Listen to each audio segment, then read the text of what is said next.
જૂનાગઢના માળિયા હાટેનામાં આપની સભા દરમિયાન જૂતું ફેંકવાની ઘટના પર રાજકીય ગરમાવો જોવા મળ્યો છે। માળિયા હાટેના સભામાં જૂતું ફેંકનાર શખ્સનો વિડીયો સામે આવ્યો છે। તે કેટલાક ભાજપના સ્થાનિક આગેવાનોના નામ લઈ દારૂ પીવડાવીને આ કામ કરાવ્યું હોવાનો આક્ષેપ પણ લગાવ્યો હતો।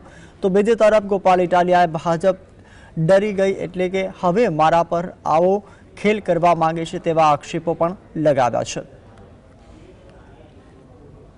प्रोग्राम करूँ छूँ वगाड़वानुं करूँ छूँ माणा वदर वगाड़वा वही गयो तो मन त्याथी तेड़ी गया ने जबरदस्ती दारू पाईने आવું कई भरतभाई ने एक बीजा भाई बीजा व्यक्ति हता के हूँ साहेब छे ने मिनिस्टर छे मीत नाम छे एक पंडुरीनो मीत करीने छे रामजीभाईनो छोकरो पक्काभाईनो मीत ने एक बीजा बापभाई आ ओला राजूभाई करीने फोर व्हील वाळा भाई ने एक बीजा भाई हता એને છરો અને બધી વ્યવસ્થા સાથે મોકલવામાં આવ્યો હતો। આ બધા નિમ્ન કક્ષાના ષડયંત્રો શા માટે?